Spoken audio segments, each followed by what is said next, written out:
Una vez más, bienvenido al canal de Filósofo 777.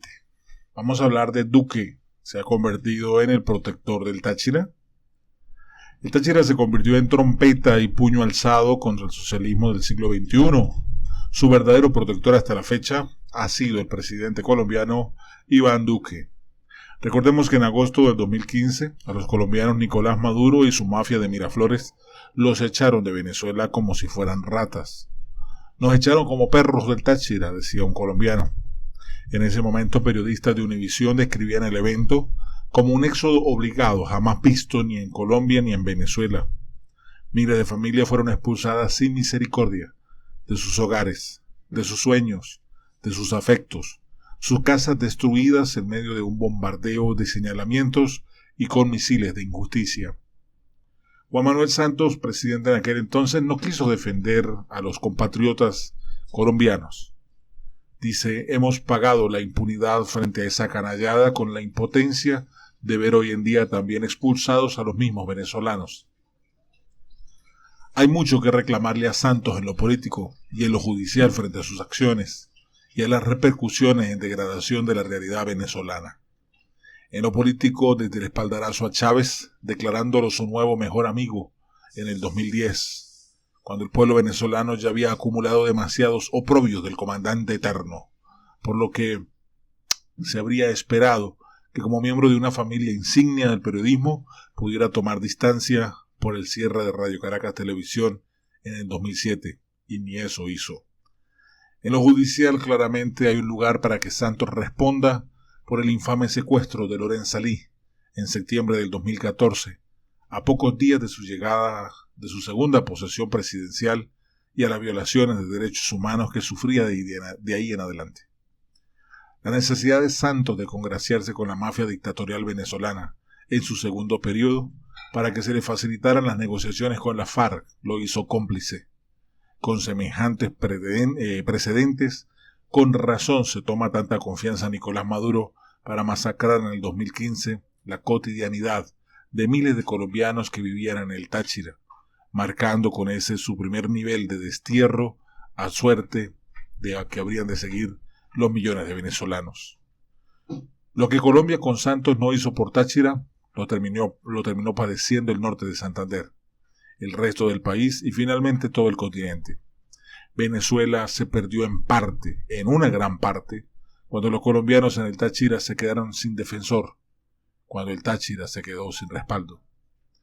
El real bloqueo que destruyó la economía venezolana, el bloqueo comercial del socialismo del siglo XXI, comenzó cuando Chávez bloqueó las relaciones comerciales con Colombia, y lo aplaudieron los proteccionistas, los traficantes de favores y privilegios, y toda suerte de nacionalsocialistas. Y con todo esto se pudo vivir hasta que ya no se pudo. El descontento se tomó a la población y el valor de un pueblo reseñaba otra vez su talante legendario. El Táchira se convirtió en trompeta y puño alzado contra el socialismo del siglo XXI. Por eso la represión grotesca siempre lleva sangre gocha. Las mordazas del terror revientan más fuerte en la frontera. Ya lo vivió incluso el mismo Fernando del Rincón, al que censuraron en el 2014, y se pudo comprobar cómo las tragedias en esas tierras tienen el sello estalinista. Por lo mismo tenía que pasar que después de la visita de la alta comisionada para los derechos humanos, Michelle Bachelet, la represión se intensificara justo allí, donde se encarnan los miedos del régimen, una posible rebelión militar que reprimieron vejando con brutalidad serial el cuerpo del capitán de corbeta Acosta, algún tipo de alzamiento social en el Táchira, obviamente en el Táchira. El pavor de la tiranía frente a la dignidad de ese pueblo es proporcional a la brutalidad que usa para reprimirlos. Por eso tenía que pasar que representantes del régimen, cobarde, dispararan a los ojos y el rostro y al alma de un joven, de un niño de 16 años, Rufo Chacón. Con todo esto, Táchira vuelve y se levanta a protestar contra las sanciones de que se quedan solos, pero no de que se quedan sin voz, de que el resto del país no se prenda, pero ellos se prenden, incluso sabiendo que les han ubicado una sucursal del infierno torturador dentro de la región. El puño sigue, cansado pero en alto. Y también por eso la bota sigue encima pero con nervios. Sabe que si se afloja la frontera, pierde la capital. Que si Táchira es libre, también Venezuela lo será. El 23 de febrero del 2019, el día del concierto en Cúcuta, el presidente Iván Duque empezó a graduarse como protector del Táchira.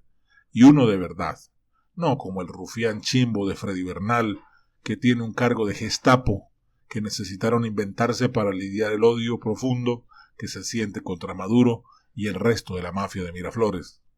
A Bernal lo nombraron el protector del Táchira, como remedio de gobernabilidad, cuando es realmente un síntoma del derrumbamiento del régimen.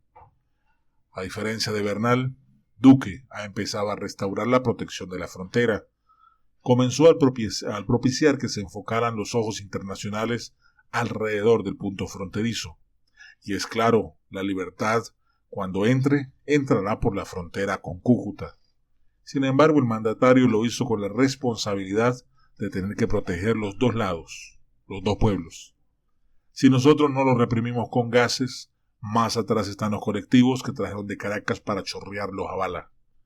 Parecían decir los miembros de la Guardia Nacional Bolivariana a los jóvenes tachirenses que intentaban con piedras hacerle un hueco a los camiones que ya no pasarían la ayuda humanitaria. Miembros de la Fuerza de Seguridad que no terminaban de entender si hacían más por su país, pasando el puente o sirviendo de barrera para que no desbocaran los delincuentes que se encontraban detrás.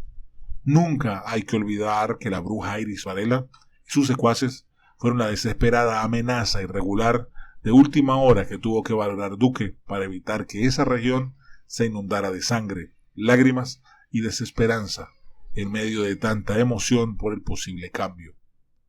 Pero Duque había iniciado su camino para que prevaleciera la justicia frente a los crímenes cometidos en Venezuela mucho antes.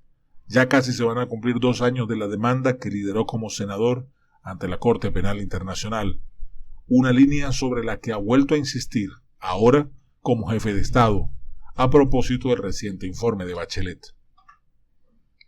Freddy Bernal puede seguir amenazando al gobierno de Colombia a intensificar su represión contra el Táchira.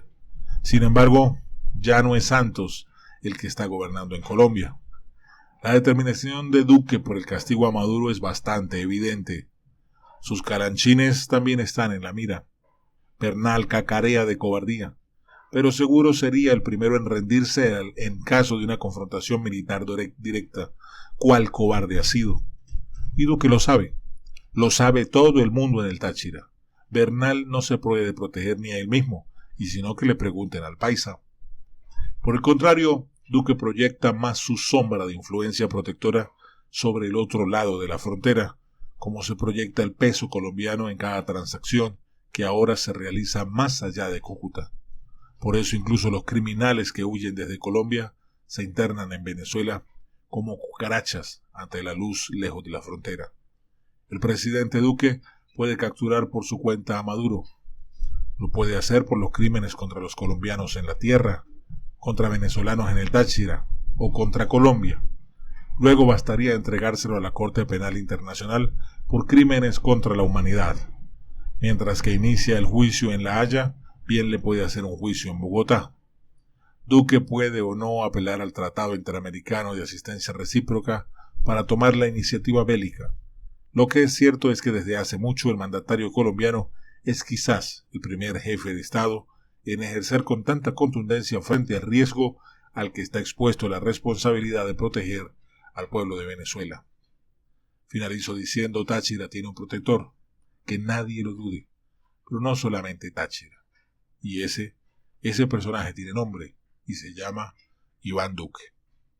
Hasta aquí la información que les quería compartir, que es bastante alentadora cuando sabemos que el presidente Iván Duque sigue manteniendo a un gran número de militares que pasaron a este lado.